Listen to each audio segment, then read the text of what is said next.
Welcome back to the Ripple Effect podcast. Now, it's always great to have real innovators and pioneers on the show. And today I'm super excited to be joined by someone who's literally breaking the mold in logistics. Sam Berman is the CEO and founder of the Logistics Advanced Research Center, otherwise known as LARC. Sam, it's great to have you on the podcast today. Happy to be here, Jonny. Thanks for having me. I'm really looking forward to our discussion today. Yeah, me too. And so why don't we start off by you telling us a little bit about yourself and your background? And then, really love to hear more about the napkin moment, which I think was when the moment that LARC was conceived. Yeah. About me, been involved in logistics for a very long time. My background, I grew up in Los Angeles, originally from Georgia, so southerner here in the United States. I spent a lot of time in Los Angeles in the marketing world and in advertising. Went to junior college in UCLA, which ultimately I dropped out of that because I'm one of those guys that was just kind of a waste of time for, and worked in Silicon Valley for 15 years building logistics operations for semiconductor companies and others. Be honest, didn't love that. That was more like I couldn't stand sitting in a cubicle. Really wanted to do some other stuff. So while I was doing that, I started a number of other companies, some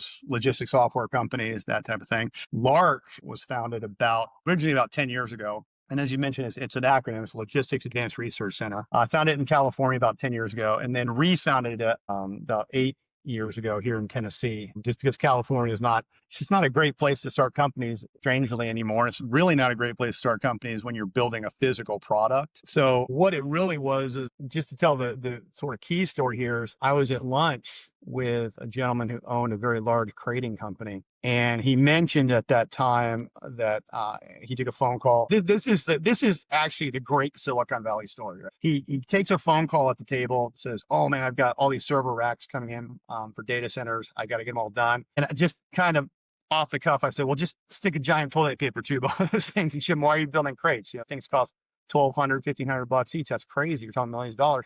And he went to the restroom, and I literally grabbed a napkin from the waitress and a pen and did a little sketch of a thought I had of making a sort of reusable modular crating system, and went home that day, did a little bit of research, and said, "Oh my gosh, there's X billions of dollars of these wood boxes built around things. I think there's a better way to do this." Literally, LARC was started on a napkin sketch in a restaurant, and still have the napkin, actually. So, framed on the wall. It's funny, the thing is, it's actually not framed. I actually mentioned that in an article recently. I need to frame that at some point. My wife just mentioned that to me, but the thing about LARC is we make packaging solutions and other type of logistics solutions, but we're not packaging engineers. We're solutions engineers and mechanical engineers.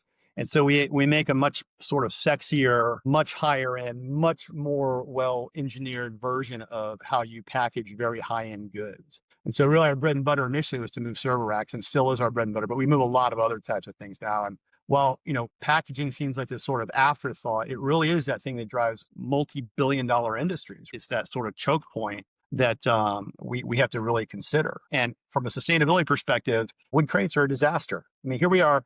I always tell people, this is an interesting thing. I always tell a lot of people, they found wood crates in Egyptian tombs from 4,000 years ago, and we're still using those to package the most advanced systems in the world, $5 million AI server racks, and we're putting them in a wood box. It just doesn't make a lot of sense. So that's really kind of how LARC started, and we've kind of evolved from there, and sort of on the warpath right now, growing and changing the whole market space. If this sort of logistics, particularly in packaging, is that archaic, hasn't evolved too much in 4,000 years, how has the conversation around packaging and containerization evolved, and where do you see the biggest gaps that still need solving? Oh, I think the biggest gaps is the entire industry. I think it's a truly archaic industry still.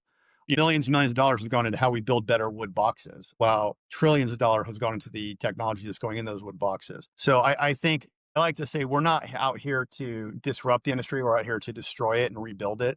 It's time. It's 2025. We shouldn't be using 4000 BC technology to move that.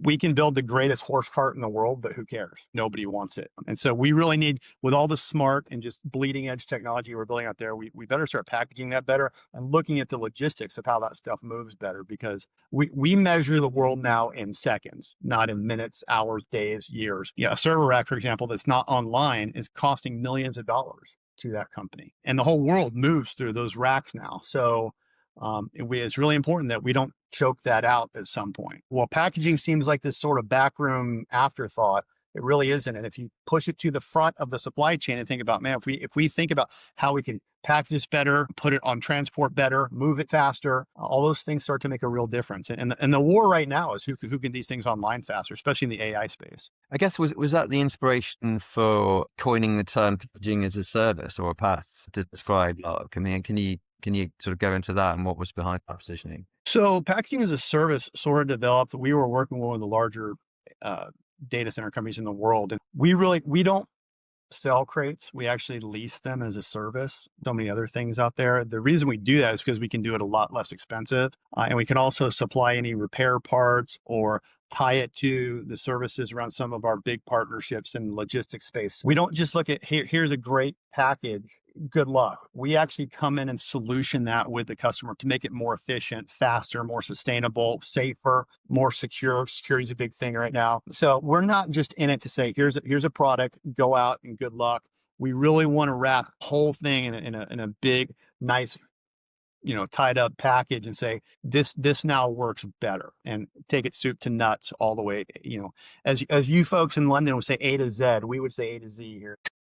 But the impetus for that was really sustainability and the leasing model versus the selling model. If you buy a wood crate and it costs $2,000, 96% of the time that wood crate is going to be used one time, and it's going to be tossed out, or it's going to end up in a burn pit. And it's going to cost you money to do that. That's not a very efficient or a way to do things. So the best practice would be to take it off your capital expenditures, put it in, your operational expenditures, lease that product, use it as many times as you want that month. It's significantly less expensive, 40, 50% sometimes less expensive of a solution. And it just makes things much more efficient. And we're also not, I was telling someone yesterday, we're not putting these things in burn pits in Mexico or Malaysia or Thailand, and poisoning the world. We're not cutting down 2 timber trees every time we need to build a wood box to move your AI server rack, and then throw out the wood, the metal, the foam, all of that stuff. And even though the industry is, well, we're going to reuse these wood crates 5 times, you're going to reuse mine 500 times.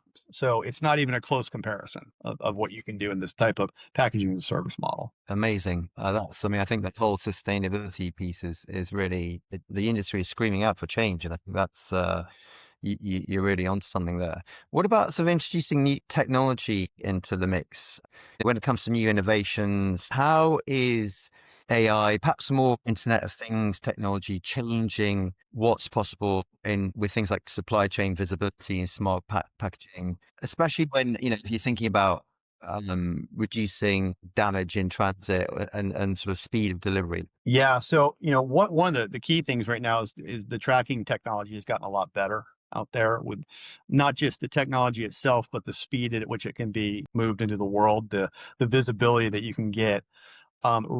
The old model is put things in a wood box, something gets damaged, everyone points, it's this guy's fault, no one knows what happened. The new model is use state-of-the-art packaging solutions that have trackers in them. And we don't build our own trackers. We're actually partnered with Tithe. And they build a fantastic product. If you haven't talked to them, you should. But they can track almost near real time. It gives a visibility of if something is damaged, if it goes outside of parameters of, was it shocked at a higher level than we want? Was there moisture enter it? Was it opened up with the light sensor go off? So you don't get an idea of where my product is. You get an idea of the condition of the product. If something happened, now you have reliable data to say, this is what happened in transit. And you're ahead of that curve because it alerts you before you even get it, right? It also, from a commerce perspective, now I know my product's delivered that day. I'm not waiting on the customer to confirm anything. So from that perspective, I can now invoice a day or 2 or 3 earlier. That doesn't sound like a lot, but when you're in the $1 trillion company space, that 2 or 3 days makes a massive difference. Those type of technologies are really important. And once you start to aggregate that data too, you can then run those through AI and say, am I optimized on my routing? Could there have been a better way to do this? Is there a better way to expedite the commerce on this? Could I move the money faster? So there's a lot of intelligence that's coming around the movement of those goods. And on top of that, the security profile. Security is a huge issue. And we've started here at LARC in last year. It used to be sustainability. Now security. There's a lot of security incidents happening out there. So giving that level of eyes on in real time and alerts, immediately, it's a real game changer if people start to really use it well and aggregate that data, and then start to use AI models to say, okay, is this optimized? Could I have put more on that truck? Could I have routed it faster? Could I have could I have ensured it in a different way? There's a ton of intelligence happening from smart packaging models. Yeah, so I guess that's a perfect example of, using data for more actionable business intelligence. AI models are great, but it's garbage in, garbage out at the end of the day still. What you put into it is what you're going to get out of it. It's not like you're going to say, listen, I'm moving this from California to London. What's my optimized route? It'll give you 1,000 optimized routes. What you have to do is put in the other intelligence, say, these are the parameters. And then your AI systems can start to say, given these weather patterns, given this tie up at this airport, given this trucking, here's your optimized route. It's going to get it there 6 hours faster. People say 6 hours is not a big deal. 6 hours is a monster deal in this space. Yeah, absolutely. It kind of leads into the next question. I think you touched on it with the security, but where do you see AI particularly having the most impact in packaging and containerization in the next few years? And where are the limitations around that?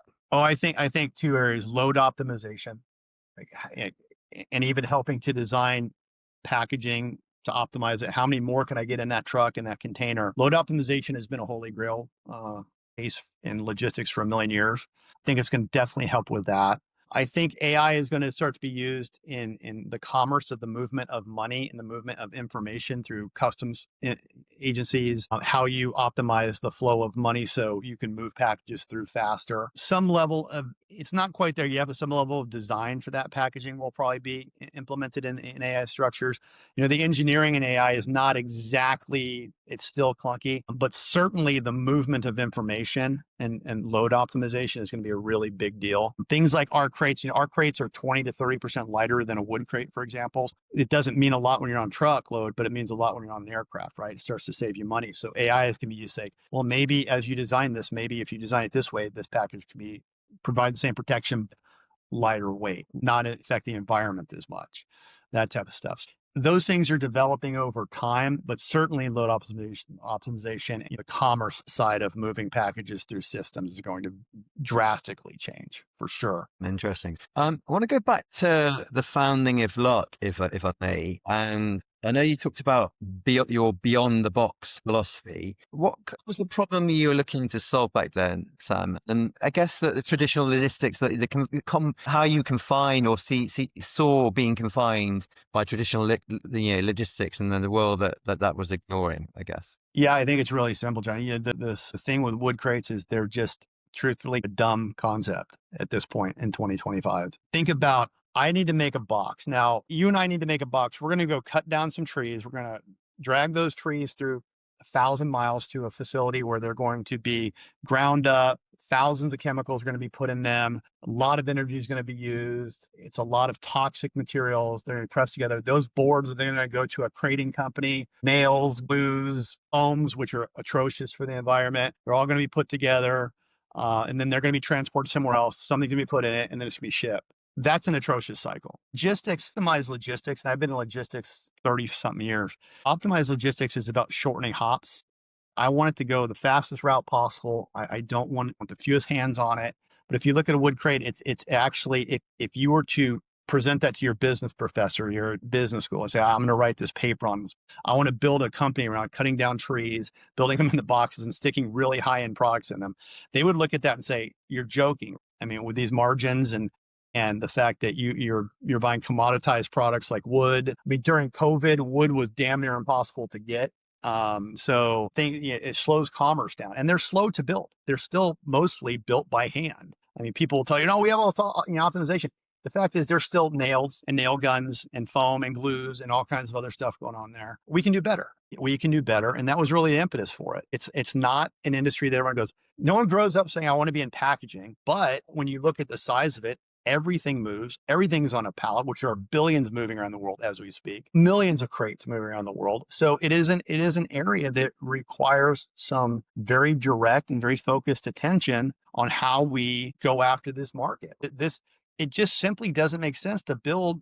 One thing I put out, hopefully you and I someday can buy a Bugatti. I would love to have a Bugatti. If it got delivered to me in a wood box, I would be less than happy about that. And yet I will deliver a server rack, a bleeding edge AI server rack worth twice as much in that same wood box. And no one's upset about that, right? No one's upset about the fact that these things have dust, mold, mildew, shards, rust. moisture. They take on weight from that moisture. No one's thinking about that. And so we really pioneered that effort to say, we are going to change the space. Now, I've said that it's been transitional. We always run into this is how it's always been done. That's why we're here, because this is how it's always been done. But you do meet some resistance there. But we're really breaking into those market spaces now because people are starting to realize, wait a minute, these are stronger than wood crates. They can be used hundreds of times and repaired. They're sustainability wise, it's not even close. So really, I just looked at it and said, there's a need for this, even if the market doesn't recognize it yet. And so now we work with some of the largest companies in the world moving their product. Well, I mean, the question is, why isn't everyone using this product? Because, well, that I mean, it makes no sense whatsoever to continue on something that's 4,000 years old effectively, and hasn't changed, and is bad for the environment, bad commercially, and you've got a solution. I think honestly, it's just because it's a literal paradigm shift that we are taking. It would be like me saying to you, listen, hey, I know that in England, you guys have had this tradition for 1,000 years, but here's a better way to do this. It's everything about it is better, but you guys say, but this is our thing now. Like, this is what we do. This is what we know. So the paradigm shifting companies are the ones that take a little bit longer. The ramp is a little bit steeper, but once you get there and that shifts and the big companies start using it, then everything starts to kind of trickle down. We're starting to see that now. We're starting to see we're starting to have that effect on the current market space where people are saying, we really need to look at doing this a different way. And these guys at LARC have kind of figured that out. Yeah, I mean, I guess for your clients, it ticks so many boxes, not just commercially, but on the sustainability side as well. And as I know, we've sort of done a little bit of a backtrack on some of those standards when it comes down to sustainability reporting, but surely that's going to be a positive from a reputational and compliance perspective for companies that are using that core solution to ship their goods around the world. That's going to have a much less impact on environmentally, I guess. The gap is so wide in what we do versus the current model that it's almost immeasurable. It's almost the 99 percentile, right? When you can use one of our boxes, you might have to replace some latches or handles or whatever over time, or even a panel, 5 years from now. And we've had customers who use our crates for 5 years and just keep going with them. 5 years from now, that crate might be 90% original, but you've used it 500 times. And that's a big delta. Where wood crate, well, we use it 5 times and the foam breaks down. We got to glue new foam on it, or it's, got shards or the nails are popping out of it. That is not a model that is going to be sustainable into the future. We have got to move forward into the future, and we are very late to the game. This stuff should have been done 25, 30 years ago. So you built LARC as almost as an open source innovation hub. And how is that sort of collaborative model? How does that work in practice? And why is that more effective for you?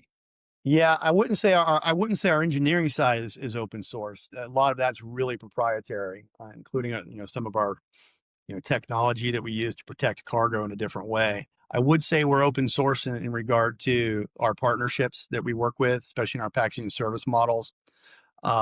So I think it just industries now, the old model is customer and provider or vendor. The new model that has to be adopted and has been by the larger companies, especially, is partnership models. These systems are far too complex to be beating guys down on, well, I can get this a nickel cheaper, without understanding that commerce is one of the most complex systems that exist today. And it's not getting less complex, as everyone knows, with tariffs and everything else. So collaboration is the key to success. And I think the bigger companies out there, the hyperscalers, the big tech companies, they know this. They've discovered that innovation at their scale is slow. Innovation at LARC scale is blazing fast. So they have to collaborate with companies like us to be able to push things into the market faster. We even recently, we're talking to some military folks, and they're going with that model now because they realize military innovation is too slow. And so they're pushing it out to the guys like us who say,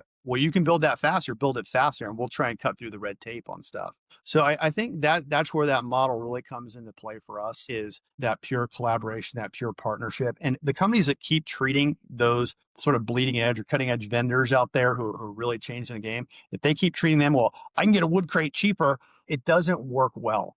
Because at the end of the day, they end up losing because they're not innovating. They're not pushing the limits. They can't because they're too big. There's too many layers.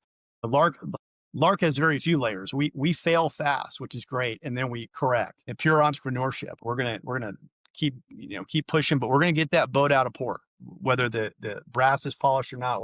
We're moving, and we're gonna course correct, and we're gonna make decisions quickly and solve problems quickly and innovate very quickly. I guess that answers the next question I was going to ask you, which is about, as a growing business, what have been some of those, lessons that you've learned from an operational point of view about keeping agile without sacrificing the impact? Is there anything else that you would point to on that?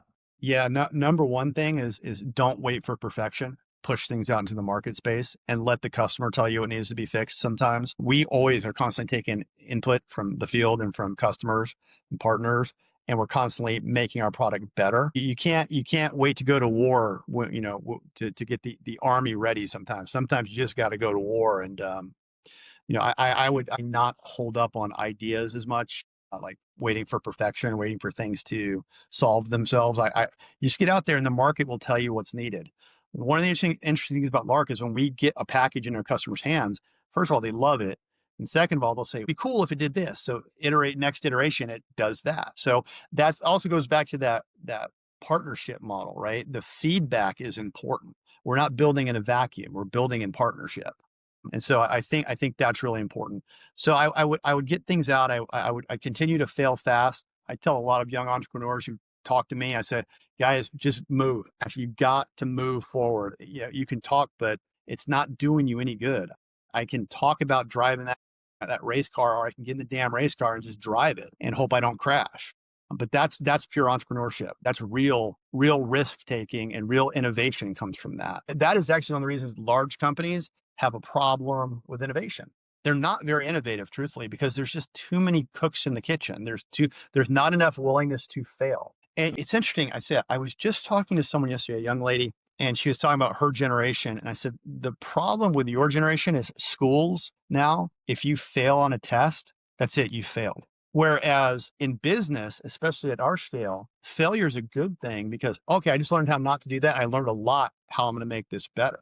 And it's collaborative. Schools are not collaborative. The world is collaborative. So I think in terms of fail fast, get the boat out of port, and just grind at stuff, and it will come together. That's really great sage advice for any aspiring logistics leader out there who wants to shake the tree a bit and succeed. I mean, I think you set the bar there.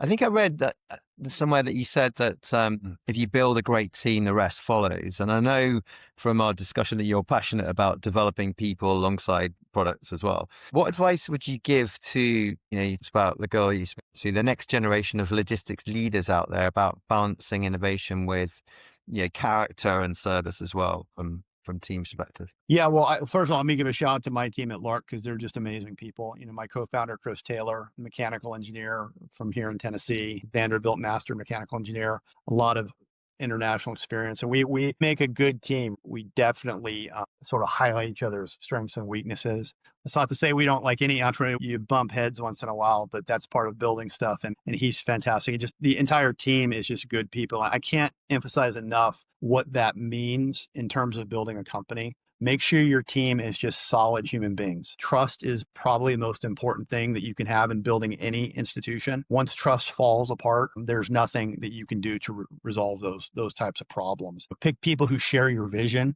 and are grinders, right? If you're going to get into a space where you build a company, especially one like LARC, where you're a paradigm shifting and pioneering new sort of industry, you better have people that are willing to push that rock up the hill every single day, even when it gets hard, because it is tough. It's a difficult process. So the team matters more than anything. And then your connections matter more than anything, your partnerships. I've had situations where we've had people who want to engage with us, and I've found them not to be of the utmost honor. And I've said no, because if you have people who don't start off in truth and honesty and integrity, don't engage with those people. They will drag you down to their level every single time. And we're just not that kind of company. We're here to offer our customers and our partners the best possible product, the best possible service, and the best of us, to be honest. And so we like to think that people hold us in high regard and appreciate what we do. And our partners and customers tell us very much that they do. And so we're going to service the heck out of that.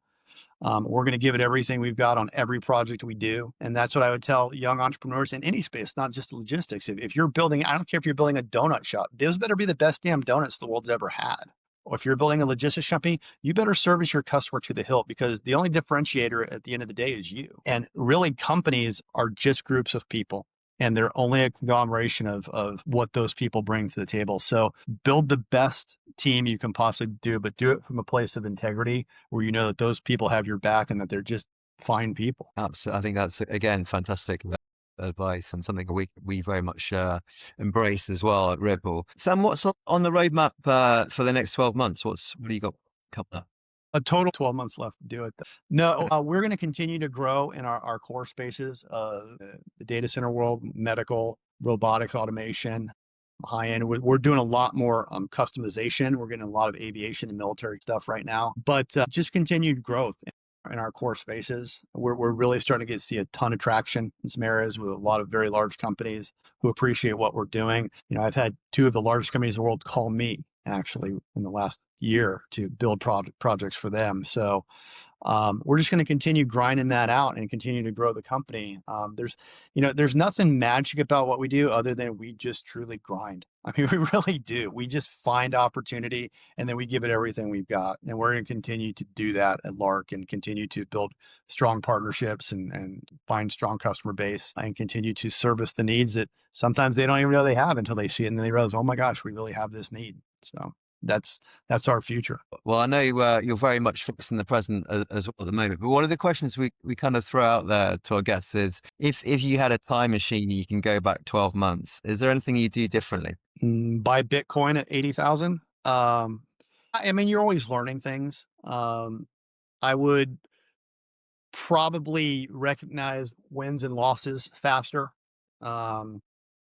But in general, not a whole lot would I change, because we've been on the warpath for a while and things are on the upswing. So, I mean, there's not a whole lot I would change. I would continue our trajectory and where we're at. If you'd asked me that 5 years ago, I'd have a lot of different things to say about that. But now, no, I think we just continue slogging up the hill and building those great partnerships and trying to change the paradigm. Every win for us, starts to really shift the balance of power in what we're doing. Fantastic. And I guess we're at almost at the end of our conversation, Sam. It's gone very quickly. But our last question is then inevitably about AI. And on a scale of 1 to 10, where 1 is no confidence at all and 10 is total confidence, how confident are you that AI is going to create a measurable value for LARC and your clients in the next 12 months, but then in the next 5 years from now as well? Well, I think AI is it's a 10 for us, only because we're sort of the infrastructure side of AI. A lot of our customers are building these AI racks. I think, AI, cloud, and it's all just buildings filled with machines, right? And those machines have to move, and they have to move quickly and safely without damage. So for us, it's a massive, part of who we are right now in that space. As far as utilizing the, outside of the sort of structure of it, utilizing it at LARC, we don't tend to utilize a lot of AI right now, but we're working on some systems where we think that's going to change drastically in the not too distant future. I think AI is one of those things, when used properly, is going to absolutely be a world changer. I don't think it's hype. I think it's real. I've seen some things with my own eyes that are kind of shocking at this point. I think it's going to tie into our partners and, like I said, how they optimize situations and move cargo and bring costs down in terms of how aircraft are moving and trucks are moving and so forth, and add a layer of visibility that just was never there before, and intelligence that was just never there before. So for us, currently, it's that we're massively supporting the infrastructure of how the AI world works. We move a lot of those racks, and we're going to continue to grow that space. And so we're the spine or the underpinnings of the system. We're the ugly side that no one wants to see how the sausage is really made, but that's kind of where you want to be from a business perspective. You want to be on the developmental side of things, the platform side, as it were. Many thanks. I've really enjoyed our conversation. It's not often you get someone who's really shifting the needle and bringing about change in a very positive way. And I think you and the team and LARC are absolutely doing that. So thank you for your time and those great insights for our audience. If the folks out there want to get in touch with you, what's the best place to go? How should they do that?